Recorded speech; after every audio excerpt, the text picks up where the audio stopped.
we're hearing this morning that, growth in the economy is less than it was expected to be, 0.3%. So we're basically heading for what looks like a recession, it seems to me. The government promises to keep cutting taxes, but continues to keep pulling them up. What's your view of where we are? Well, we're not in a very good position. That's pretty clear. And I think we've brought this on ourselves to a large extent. Yeah. I mean, I know that the war in Ukraine has been made a big contribution to some of the troubles that the world is facing at the moment. And there's an energy crisis and so on. But I think if you look at the fact that we shut down the economy basically for 2 years, I mean, those of us who said that this would have consequences have been proven right. And also, if you look at the way in which eco-fanatics and their willing foot soldiers in government have spent the past few years failing to create domestic energy production and outsourcing all of that to other countries in order to make Britain a cleaner, more eco-friendly country, that has also really landed us in it in terms of energy. And now energy prices are going through the roof. Yeah. We're finding it difficult to source the energy that we need cheaply. So I think there's a lot of factors to this cost of living crisis. There are global trends that we don't really have much control over, but there are also some very serious domestic mistakes made by us, our government, over the past few years and decades, which have brought us to this situation. So a bit more longer term sovereign thinking is required if we are going to become a self-sufficient, wealthier country. I think so. And, I mean, is there a way that Boris Johnson can be sort of persuaded, if you like? Because, I mean, I always say Boris Johnson appears to be more malleable the more trouble he's in. I like the fact that, he's managed to bring up this Rwanda policy. That was partly because of Partygate. He managed to lift all COVID restrictions because of the party parking ticket that he got, effectively. Now he's promising to perhaps row back on the green agenda, which I think an awful lot of people will be very happy about, talking about no more nonsense about rewilding the countryside. We actually might need to grow some of our own food. Oh, he's got to roll back on the green agenda. I think that should be one of his key priorities. You know, the way in which Boris Johnson swung from being a quite witty climate change skeptic back when he was a Telegraph columnist to now being one of the hardest green prime ministers in Western Europe is really quite striking. And I think he needs to have a rethink, because this net zero idea is going to cost a lot of money and cause a lot of pain. And what we need in this country, in my view, we need more industrialization, more nuclear power, build more coal-fired stations until we have the energy that we need from other sources. Ignore those posh hippies from Extinction Rebellion who will no doubt chain themselves to the gates and scream in the streets. Yeah. Forget those people. They are not representative of the general public. We need a serious mission by this government to increase wealth, create more jobs, and really get this country back onto its feet, economically speaking. And you cannot do that if you are beholden to the green ideology. So Boris needs to shake that off. No, he really does, and I'm hoping that that's what he will do. I mean, I'm actually, hopefully, as well on this Rwanda business, I'm hopeful that it will reach a crescendo to such an extent that somebody in government will say, do you know what? We do need to actually rid ourselves of this ridiculous Human Rights Act from the EU. Let's just cut the cloth accordingly and sever all ties, and we'll have our own human rights, because the human rights of the people in this country are the things that need to be addressed. The right to be able to live and be able to afford to eat, to be able to afford to put petrol in your car, to be able to say, no, I don't think people should be allowed to come here completely without any kind of question or any kind of checking whatsoever. What about our rights?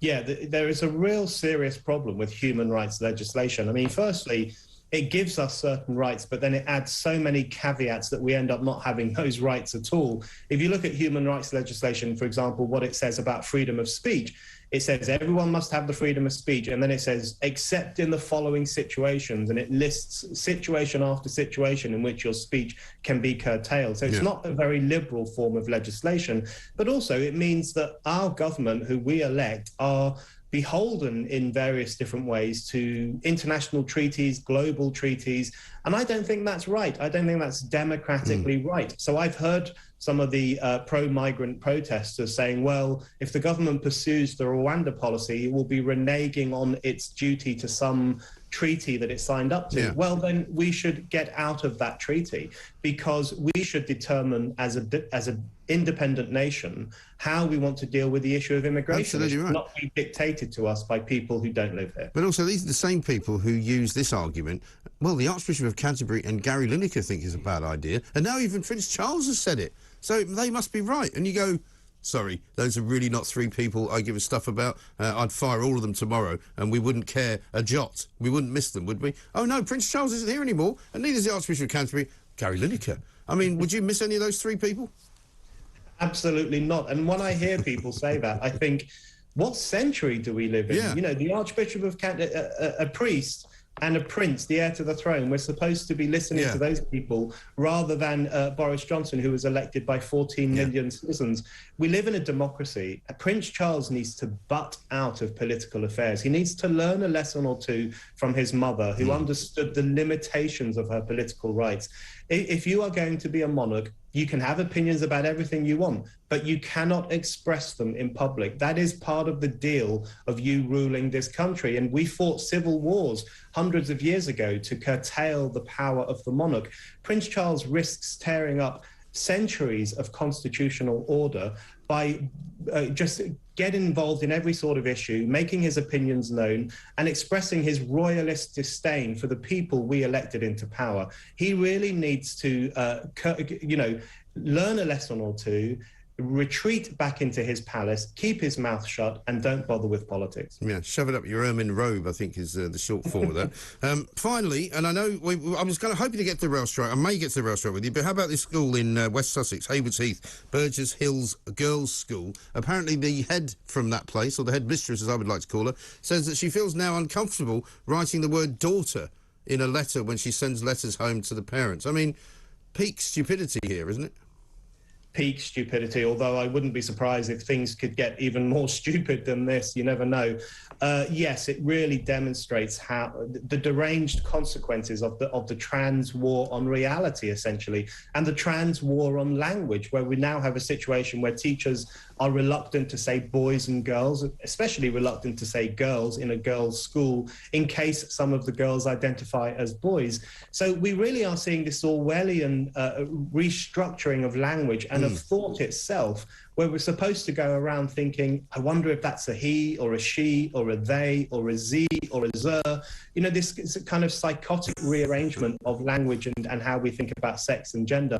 When a headmistress is reluctant to write the word daughter about a young girl, then we know we're in serious trouble in this country. Also, call me old-fashioned, Brendan, but if you're going to an all-girls school and you identify as a boy, shouldn't you be leaving that school and going to an all-boys school? Well, that's the thing. If you are serious about changing to become male, then you should get out of that school. But of course, many of these are good schools, I'm sure. Lots of private schools are affected by this kind of nonsense, and they probably don't actually want to leave the school. So there are limits to how much they're going to swap their gender around. But teachers need to be able to refer to boys and girls. Boys and girls, more importantly, need to be brought up to understand the reality of biology and that there are two sexes and you belong to one or the other. Teaching them the gender fluid ideology is really a form of superstition, and superstition should not be taught in schools. Well said. Brilliant. Brendan, great to talk to you. Thank you very much indeed. Brendan O'Neill, making perfect sense.